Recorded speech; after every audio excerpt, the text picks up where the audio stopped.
sit up here and wait for some folks to log in, and we're gonna talk about rest. So I'm just waiting until some people get on in here and see what exactly is gonna come out. Okay, so it is February 20th. We're almost in the month of March. Wow. It doesn't take any time for the days and the weeks and the months to pass, and before you know it, we'll be in the second quarter of the year, and then we'll be back here again for 2021. All right, so a lot of people like to talk about training, exercising, dieting, all of the necessities to get yourself in shape. But at the same time, one thing that is not specified and is not talked about a lot is the importance, I'll say, of adequate rest. Rest meaning sleep, slowing down, reducing stress to as minimum as you possibly can. And people just don't talk about it anymore. And it kind of goes to show the mentality that people have, because you see an increase of all of these different caffeinated beverages. We got Monster energy drinks, we got Reigns, we have Bangs, we got 5 Hour Energy, we got Red Lines, you got coffee, you got all different type of stuff that people like to consume just to stay up. And it just goes to show you that sleep and rest is something that's just not, it's not practiced, it's not preached, and it really should be. Good evening, Ashley. How are you? Hope you're doing great. Beautiful evening. We're up here talking about the importance of rest, the importance of sleeping. I had a really good conversation with somebody yesterday, a good friend of mine, in the vitamin shop, and I went in there looking for a drink that that only consumed carbohydrates, because I didn't want anything that had any caffeine in it. Some of you may know, some of you might not know, but I have been caffeine free for about almost 2 months now. Like, I have not consumed a drop of caffeine, no coffee, no energy drinks, nothing. Just water, some diet soda, because I do like diet soda, and that's it. I just completely cut those things out because they were having some detrimental effects on me. As I was telling my friend yesterday, I felt that drinking those energy drinks was doing me more harm than good, and it was actually triggering anxiety within me. It would make me feel very anxious, give me elevated heart rates, and then it just got to the point where it didn't really do much for me. So I told him, I'm like, if more people just focused on resting and getting sleep, they would not be reaching and clinging to these energy drinks that people drink. Some people feel like they give you cancer. Some people feel like that they cause insomnia. And I'm a firm believer in thinking and believing that these energy drinks do have the ability to cause insomnia. Because if you drink too much of it, like I said, you can really, really throw off your sleeping patterns. Too much caffeine, the overconsumption of caffeine actually taxes the adrenal glands. Some of you may know what adrenal glands are. Some of you may not know what those are. But your adrenal glands are glands in your body that they basically host the natural production of energy in your body, and they're turned on by the amount of sleep and rest that you get. So in reality, we really don't even need caffeine. It wasn't until recently, I would have to say maybe the last 15 to 20 years, that the high demand of caffeine just came about. If you go back to the 90s and the 80s and the 70s, yes, we've always had coffee. Coffee has always been around. That's basically what was the original consumption of caffeine, but now we just have so many different outlets for caffeine that it's in high demand, and people are not even thinking twice to see if this is healthy or not. Excuse me, I'm gonna be the first to tell you that the overconsumption of caffeine is bad. There's a lot of negative side effects that come with the overconsumption of caffeine. I've had a couple of scares in my life. I remember once, years ago, I had a spell with my heart elevation was going through the roof. It was a combination of overconsumption of caffeine and dehydration. And that's another thing. Too much caffeine can actually dehydrate you if you're not careful, okay? So every time I see a person that has an energy drink in their hands, I just want to pull them to the side and say, why don't you just go to sleep? Why don't you just stop trying to stay up late at night? Get off of Facebook, get off of Instagram, turn off a TV, read a book, and just get your natural energy levels going. Because like I said, once upon a time, we didn't have energy drinks. So there are ways that you can make yourself tired naturally and sleep a good 7 to 8 hours. And I will tell you right now, one of my favorite things to do is reading. So what I'm doing, I'm just getting a couple of books here. I'll show you something.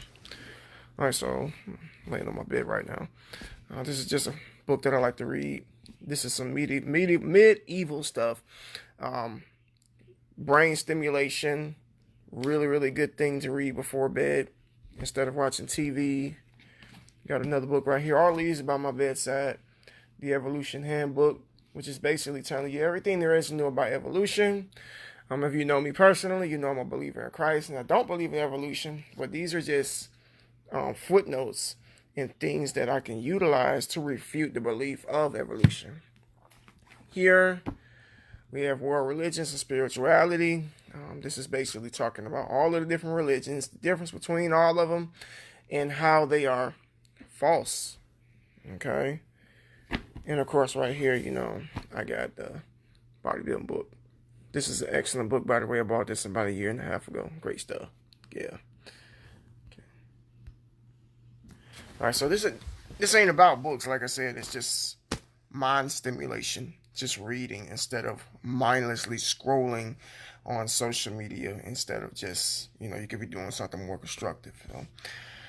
For you people out there who are trying to lose weight, and you feel like you've done all that you possibly can do and you're just not getting anywhere, you may want to consider how much sleep you're getting. If you're not getting enough sleep, that right there can kind of throw some haywires towards your hormones, and your hormones get all out of whack, they get jacked up, and your body's not going to want to be encouraged to lose weight. As silly as that may sound, your body needs to be in a basis to be encouraged to even want to lose weight. A lot of people think, well, all I have to do is get on a diet, do some cardio, work out, and the weight's just going to come off. I'm sorry, folks. In a perfect world, yes, but in reality, that's not how it works at all. Which is why so many people struggle with weight loss, because they're uneducated in that area. And when you try to put them up on game, you try to teach them how the way things really are, they don't want to accept it because they've been sucked into that false perception that this is supposed to be easy. I'm doing what I'm supposed to be doing, so I'm going to get results. Sometimes, like I said, it goes back to the back to sleep.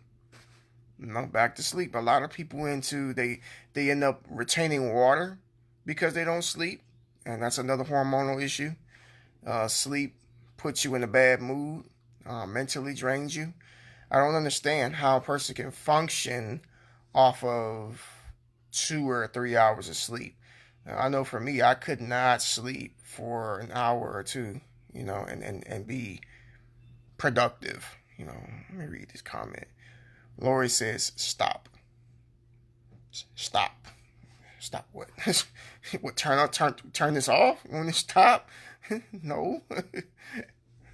Anyway, folks, I challenge any and everybody watching this right now that if you are struggling, with sleep and with rest, narrow down all of the caffeinated beverages that you drink and consider cutting back. Because if you do, in the beginning, it may be a little tough, it may be hard, but over time, your body is going to thank you so much. Your body's going to thank you. You'll sleep a lot better.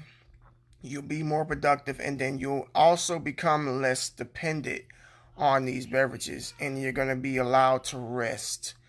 Rest your body, rest your mind, reduce all of the stressors. I just put up a post maybe about 30 minutes ago talking about you need to have different points in your life where you decompress. You need to decompress. You need to get away from individuals who stress you out, who drive you crazy. I don't know why people hang out with people who don't have their best interests. Why do you hang around people who stress you out? Why do you continue to invest in relationships that stress you out? Why do you continue to work at a job that stresses you out? Nobody needs to be around that. Nobody. I for one, I don't have a lot of things in my life that stress me out. But like everybody else, I do have certain things that play a role with accelerating stress. But you have to learn how to deal with that at the end of the day. If you don't deal with your stress, if you never have any peace of mind and you never rest, you're going to be a mess. You're going to be a mess. You're going to be very frustrated. You're going to be a loose cannon. Nobody's going to want to be around you. You're just going to be just a very unhappy person. Very unhappy. And all of that stems back to rest. We can talk about sleep, but we also need peace of mind too. Isn't that something that everybody wants? Peace. Everyone wants some sort of peace of mind. So if you want peace, if you want sleep, sit down, have an honest conversation with, talk to yourself with, maybe get a notebook or something and take some notes and say, all right, these are the things that are stressing me out. These are the reasons why I don't believe I'm getting enough sleep. And then try to narrow those down and see if you can find some sort of solution that can help you help accelerate your sleep. See what you can afford to eliminate. See what you have time to adopt. I'm a firm believer in spending time by yourself. You don't have to spend every waking moment with a person or with a group of people. There has to be a point in time when you are by yourself. I got a place full of people right now. Okay, kids, my wife, I love them to death, but I gotta have my time. I gotta have my time. Likewise, she needs to have her time. My wife, she's not here right now. She's gone. And she'll be back in about an hour or so. My kids, they're in the living room and they're quiet now. But who knows how long that's gonna last? Until they're banging on my door. But the fact of the matter is that we all need to have a point in time where we rest and chill. Okay? Try to do it without alcohol, okay? Some people like to drink. That's what you do. I'm not going to shun it. I'm not going to condemn it. If that's what you like to do, that's fine. But at the same time, to each his own. Ashley, you say this year you cleaned out your closet of stress. That's good. I think everybody should do that. And it all starts with being honest with yourself. A lot of people, they are not 100% honest with themselves. Some of them are very deceptive, or they've been in they live this daze type of life to where they actually believe that everything is okay when the reality is not. You can look at a person's face and you can tell whether or not that person is okay by talking to them. When you go out in public and you say, hey, how are you doing? By default, most people say good, or they say I'm doing fine. There's just no way everybody is doing fine and everybody's doing good. I learned this a couple years ago that when you ask a person, are you doing okay? Are you doing fine? They're going to say yes by default because they don't want to put their burden or their issues on you. And Well, that was something else I actually touched on about 30 minutes ago when I said don't keep things to yourself, but open up to individuals and tell them about what's going on. But you got to be careful now. You got to be careful who you talk to. We all know you can't just talk to anybody. You can't put your business out there in front of anybody. You got to be sure that you talk to somebody that you trust, somebody that you think is going to keep whatever it is you're telling them a secret, and somebody that can give you sound advice. You don't want to just talk to anybody and then it's like you talking to a wall, like, yeah, it's going to be okay. It's going to be okay. Everything's going to be fine. That's not the type of person you need to talk to. You talk to somebody that's actually going to help give you some sort of idea to alleviate stress. Let me see. You say you have that problem holding everything in.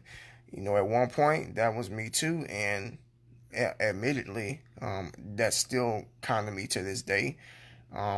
Although I do talk to my wife about a lot of issues that I have. She's the go-to person for me, obviously. I can talk to her about, I'm going to say just about everything, but even when you're married, even still then, there are certain things that you can't talk to. Certain subjects you can't talk about with your spouse because they may not be able to understand. Like, there are certain things that I talk to male friends about that I don't talk to my wife about because she would not be able to relate from a man's perspective, because it takes another man who is in my position and who does things that I do to understand where I'm coming from, and that can help coach me, especially if they've been in that type of situation. So you can't hold everything in, Ashley. You got to find somebody that you can talk to that you trust, like I said, and that you feel like can relate to you.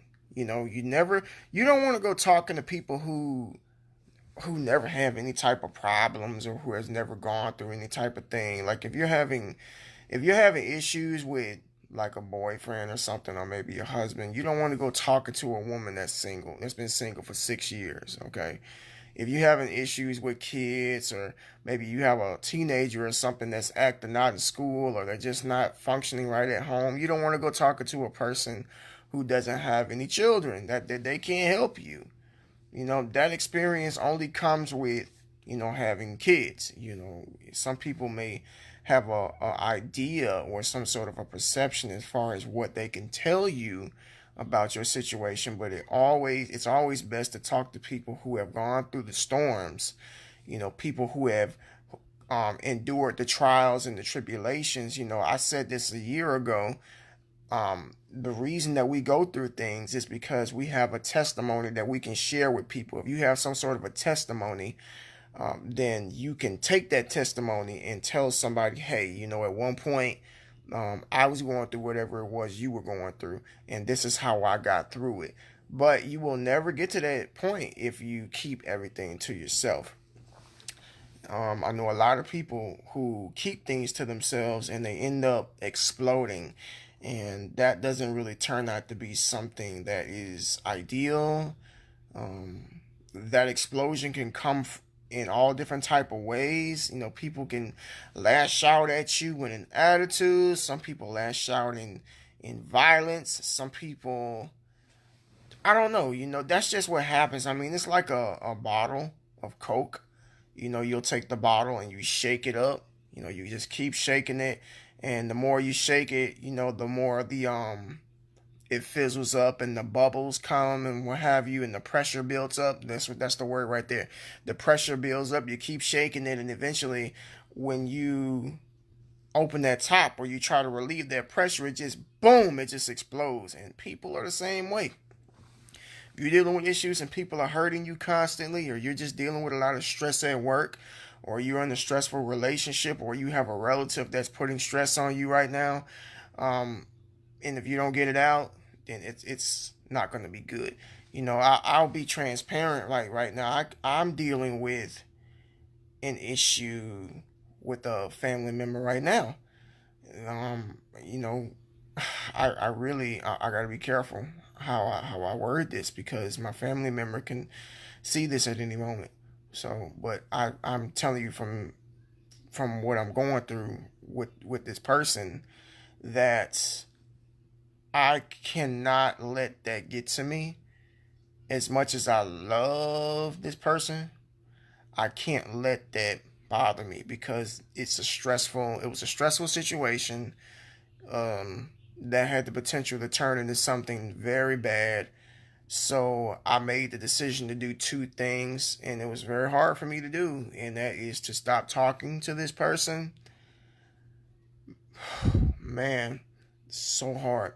I had to stop talking to this person, and I started talking to somebody that I trust about that situation. And by me not bottling it up and holding it in, talking to somebody made me feel a whole lot better. Because if I had kept that to myself, my emotions probably would have gotten the best of me. A lot of people don't know this about me, but I'm an emotional guy, which means I'm not, and I ain't talking about the type of emotion about crying and whining and all that stuff. When we're talking about emotions, emotions are different attributes of humans. You know, crying, yelling, screaming, laughing, acting out in fury. Emotions are depression, all those different type of things. My emotion is I kind of just I lose it, you know, real quick. If things can just escalate really quick if I don't get a hold of it. And instead of experiencing another one of those episodes, I would much rather just not talk to somebody and to not have anything to do with them, regardless of whether it's a friend, regardless of whether it's family. They gotta go. They gotta go. The last thing I said on my post about decompression is don't let the roots of your stress be a single person. You know, if the root of your stress is a person, then that person has got to go because they have to know that they're stressing you out.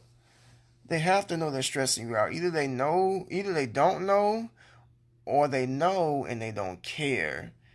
And that's like one of the worst type of people you can be around. Somebody that's stressing you out and that knows they're stressing you out and they don't care. You know, that's not cool. You A lot of people are alone right now because they have made it up in their mind that they're not going to deal with individuals and that their peace is a top priority, like it should be a top priority in everybody's life. Your peace should be your top priority. Because what's the point in going throughout life if you don't have any peace, if you're tired all the time, if you are stressed out, if you're angry? How many of y'all, let me see. I need y'all to comment, man. I'm trying to dialogue here. So whoever feels the need to speak, go ahead and speak. So how many people have gone out, I don't know, to the grocery store or wherever, and you see two different type of people. You see two type of people. You see that one person, they're smiling, they're happy, they just seem like they have this positive good energy around them. And then you have person number two, which is what we see all the time. Looking angry, looking pissed off, mad, frowning up. Just look like somebody just told them that they were a piece of crap and they would never amount to anything. So we always see those two different type of people in the world. Like, you know, anywhere you go, happy people and, you know, upset looking people. And I feel like if you go throughout life and it shows on your face that you're angry, and it shows on your face that you're stressed out, and it shows on your face that you're going through something, that's a very bad thing, and that you should be evaluating things like right now. Okay, you know, we're supposed to be happy. We're supposed to be full of joy. We're supposed to be dwelling in peace. You know, I say this all the time that if you're alive, if you woke up today, you're blessed because today was never promised to you. You can read the scriptures. There's nowhere in the Bible that teaches, oh, tomorrow's promised, you're gonna make it. No, it's not there. It tells us that life is but a vapor, which means it can be here today, gone tomorrow, just like that. So if you open your eyes tomorrow, which I hope everyone does who's watching this, but unfortunately some people won't. The moment you open your eyes, you need to give thanks, and you need to be saying, I'm blessed. I'm so happy that I'm here right now. You should not wake up in the morning, with a mad look on your face and ill thoughts and stuff like that. You need to check yourself, folks. Please check yourself. Because a lot of people end up in the early grave like that. A lot of people end up in the early grave. I was watching this documentary about, good Lord, I can't remember what country it was. It was an Asian country, and they were interviewing people in this village, asking them, like, what is the secret to the long lives that you live, because the individuals in this village were lasting over 100 years, and we know that the typical lifespan for an American is really anywhere between 65 and 80 years old. A lot of people don't make it to 100 people. A lot of people don't make it to 100. So as they were interviewing these people in this village, they named like 3 things that they had to account for them living so long. Number one, the fact that they live in a small environment, a small village. They don't have everyone knows everybody. They're not around a whole lot of stress. They're around people that they love. They're around people that they trust. That was one thing that kept those people alive. So the reduction of stress was at a minimum. The second thing was their nutrition. Everything they ate was organic. It was homegrown. It was no processed foods. It was nothing artificial or man-made. Pure water. So that basically encourages the body right there to stay healthy and to keep going. And the third thing that these people said that was helping them stay alive was the fact that they never stopped working. They never stopped working. They stayed productive. They kept blood pumping. They kept moving. And people were like, maybe we should try to practice what these individuals are doing since they're living such long lives. But over here in America, everybody's like, I'm trying to retire by the age of 40. I'm like, okay, why would you want to retire at the age of 40? See, we hate work. People hate work over here. Or maybe they just hate the environment. Maybe it's the job that you have that you hate, not necessarily hating work. I think everybody would work, but I think a lot of individuals work in stressful environments that cause them to dislike what it is they do. But those 3 attributes kept those people in that village, they keep them healthy, and they live well over the age of 100. I'm talking like 105, 108, 110, still outside working in the field, still making what's that stuff called? Oh gosh, what is that stuff called? God darn, tofu. Yeah, still making tofu. That was a pretty interesting part. How they did that, how they extracted from the beans and so on and so forth. You can barely get 20, 30-year-old men to get out and rake the yard. Hold on just a second. All right, since we're live, I am at home, and I told you my kids right here. Hey, what's going on? How about y'all calm down? Okay? Hey, you. I'm talking to you. You need to go. No more noise. It's real over here. If you got kids, then you know what stress is. You know what stress is if you have children. Oh my gosh. My kids are going to their grandmother's house in July, and me and my wife are going to take a long vacation. Let's see what we got. We got some comments on here. Shelly, you say you must find your purpose in life. Oh, yes, absolutely. Absolutely. I always tell people this: if you were born, it's not by accident. Not by accident. Everyone has a purpose, everyone has a worth, everyone has a reason that they're here. A lot of people don't even fulfill their purpose, sadly. They get it confused. They get their careers and their jobs confused with that being their purpose when that has absolutely nothing to do with purpose. So you're right. If you find your purpose, as they say, you can find your peace. You know, and I feel like my purpose is to serve individuals, as I feel like that is actually the precursor to everyone's purpose. I think that if you really sit and you really think about this, your purpose has to be linked to helping other individuals, because it really wouldn't be much of a purpose if it wasn't benefiting other people in some sort of a positive way. I mean, a purpose is not something that you can just hoard to yourself and selfishly act upon that's only going to bring you up in the world. It's got to be something that can help other people. And I think that if we can start from that basis, a lot of people will be able to find their calling, and they'll be able to find what it is they should be doing on this life. Let's see. Ashley, you say I actually like my job, but it sucks when it's raining. How do you think construction workers feel? If it rains outside, yeah, I get it. I'm glad that you like your job. That's good. So that's one less thing that you have to stress out about. One less thing. So you said the joys of parenthood. Yeah, yeah. Parenthood is, Lord. There are good times, and then there are times where I just want to I'm gonna get in my car and I'm gonna drive away, and I'll be back when I'll be back.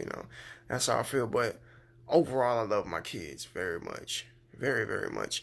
I had a moment this morning as I was making breakfast for my youngest, my two youngest boys. I was making breakfast for them. I usually make their breakfast before I take them to school, because I take both of them to school at the end of the week. My wife takes them to school in the beginning of the week, because that's when she's off. Um, my middle son, right before, they get ready to eat, we usually pray. We say prayers over the food. And he said, "Daddy, can we pray?"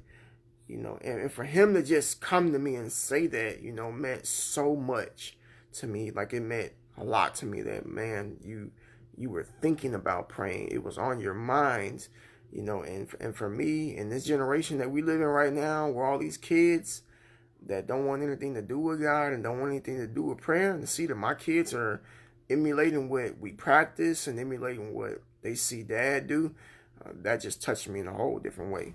So parenthood is, it has its ups. I don't even want to say it has its downs.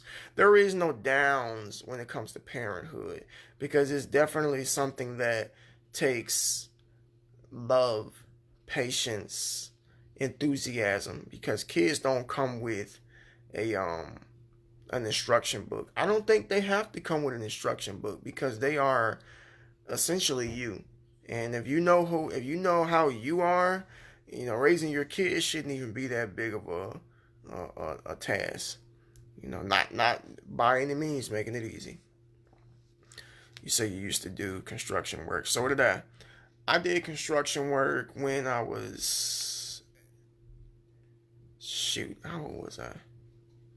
18? Yeah. Yeah, I did construction work when I was 18. I worked out on Orange Beach on some condominiums, Pensacola Beach on some condominiums.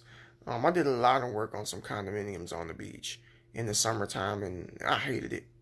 I absolutely hated it because it was so hot, and they just didn't care. Like, you just work, and that's that. And this was around the time that we had and I'm not trying to offend anybody what I'm about to say, so please don't get upset. But this was around the time that we had a lot of like Mexicans people come over, and they were getting paid, under the table, and they worked them a little bit harder than us, but at the same time, they were like workhorses. They didn't stop. And so they got my respect. They work harder than us, a lot harder than us. But I would never take another construction job ever again. That's just not for me. Let's see. Do a drive away. You can come and play my new Nintendo game. Nintendo games. You know something? I had that system that you posted the other day. That Nintendo, I think is in a mini. I had it. I got frustrated with it, and I sold it. So those old games ain't no joke. They're no joke. And that's another way. I don't care what anybody says. You can say whatever you want. People can judge. I don't care. But everybody has their niche when it comes to decompressing. I'm trying not to get off subject. I'm talking about reducing stress. This is how I reduce a lot of my stress. That's how I reduce a lot of my stress. I've been playing video games since I've been about 5 years old. I can tell you now, I'm not addicted. And there are times that I don't even get to play because I'm so busy, with the kids and with work and stuff like that. When I get some downtime, I get on it and I don't think about nothing else. Some people like to watch sports, sit down and watch football or basketball. Some people like to go outside and play catch. Some people like to go for walks. I love to go for walks. That's another form of relieving stress, but getting on this game right here is a really big part of how I relieve my stress. Robert, you say you do construction. You do road construction yourself now. So you're outside all day too then. Yeah. I understand. I understand. I've done roadside before. Like I said, with my younger years, but that's not. Hats off to you. And hats off to everybody who does it, because I would hate to say that, well, I hate it for you, or I wouldn't want to do what you do. But the answer I would give is we need people in all different type of fields of work. So we're all built for different things. Some people are built to work outside. Some people are built to work in horrible situations like sewers and garbage trucks and stuff. Some people are fit to work in offices. And then some people are fit to work, in an environment to where, stress can be at a high and it needs to be alleviated, like the gym, like myself. So there's always going to be something for everybody out there. What I do requires a whole lot of mental capacity. I work with individuals who are trying to achieve goals of weight loss, who are trying to lose weight, who are trying to get in the best shape of their life. And a lot of individuals think that that's easy, and it's not easy at all. People, not when you're doing the math, not when you are taking into consideration the person's metabolic rate and their history with dieting. You have to factor in so many things because there's just no one shoe fits all. So that's hard in itself. See, Shelly, you say you write. Okay, as in diary, you write a diary. I tried to do that. I tried to keep a diary, and I just couldn't stick with it. I felt like if every day was not interesting, then I didn't think it was worth writing about. So I chose to just, I would write, and then I would find myself skipping the day, and then I would skip the next day, and then all of a sudden I just quit. Like I said, I was going to start diarying every day. Diarying? I was going to start making entries every day this year. And I did for like the first couple of weeks. And that's when things were interesting happening. And then I found that, well, today wasn't all that interesting. I didn't really have anything to talk about. So I'm not going to write anything today. So let's see. Poetry and books. Oh, that's cool. That is awesome. I wrote poetry in high school. I used to be extremely artistic, we'll say, in my middle and my high school years. Like I would write poems, I would draw, I did all of that stuff. And then after school, I kind of just lost my way, and I quit doing it. I used to like to sing.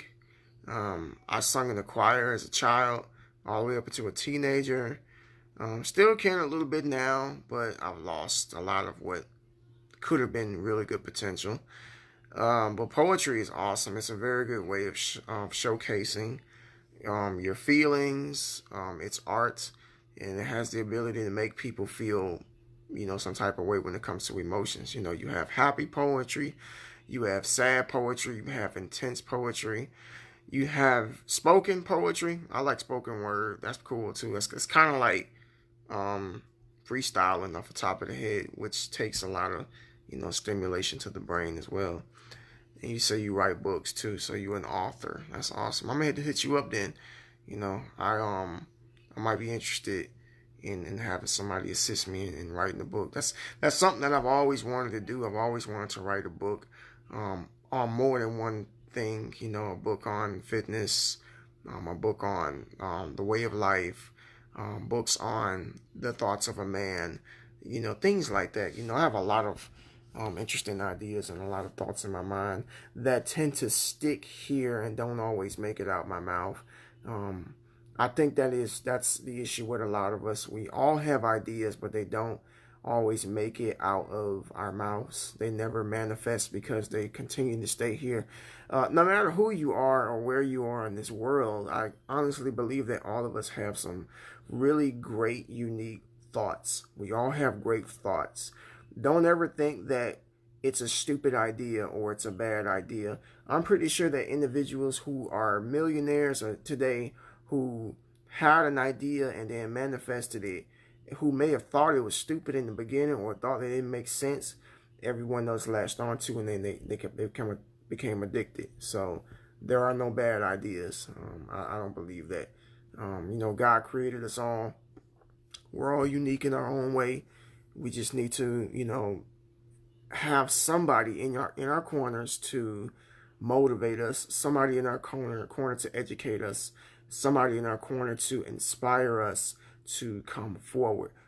I know there's a woman right now that I'm thinking about, one of my female clients. She works in the medical field, and she is interested in starting her own business, and she doesn't exactly know where to start. It's one of those different type of cases. A lot of us want to start business, but we don't know where to start.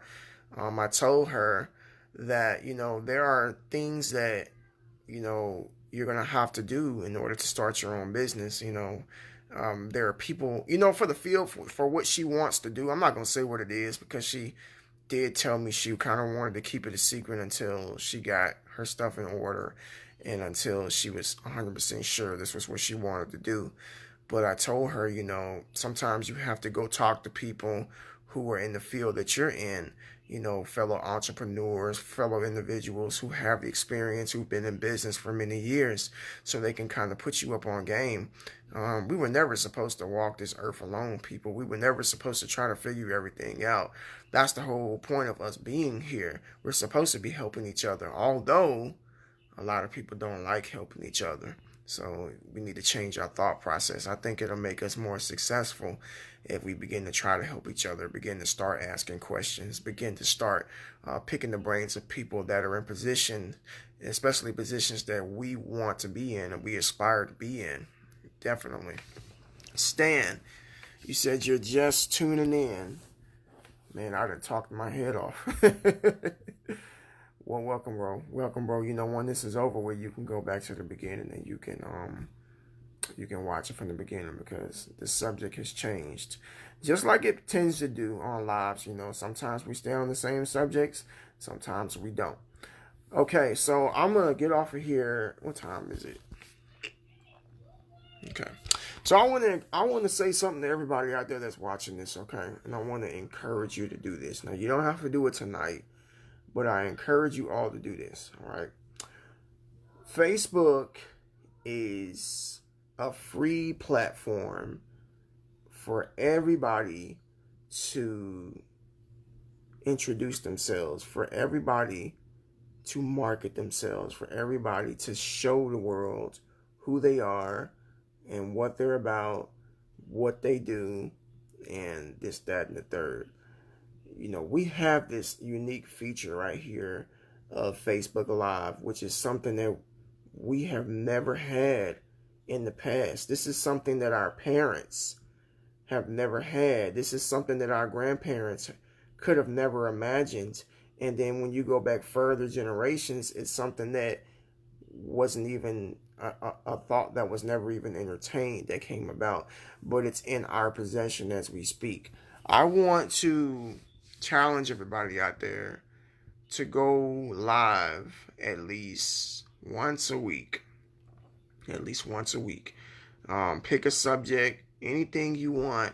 Just put yourself out there. Facebook it's saturated with pictures. It's saturated with texts, but it has zero personality behind it because we don't get to hear people talk. We don't get to hear people speak. We don't get to listen to individuals' perspectives because we're constantly immersed in our news feeds of their photographs, and we're in awe because of the things that we see, but not because of the things that we hear. There's not enough hearing, but we're utilizing the eyes so much. So there's a personality behind every profile, and I want to see it. I want to see more people using live. I use live because if I can't, I just can't put into a text everything I'm thinking or everything I'm saying. Like this conversation tonight would have not been possible had I just wrote it out. It would have been so stupid and ridiculous for somebody to try to figure out what I'm talking about if I had wrote it. That's why it's so much easier to just talk, you know. And it's just like people communicating. It's better to talk on the phone than it is to text. Although this is the texting age, and I do a lot of texting. I text all throughout the day. All my clients, they text me all day. Or just people that I know in general text me all day. So I'm not going to try to deny that. But I at least want people out there to go live once. Just one time a week. Okay. All right. I hope you all have a blessed evening. Thank you very much for tuning in. I'll see y'all next time. Peace.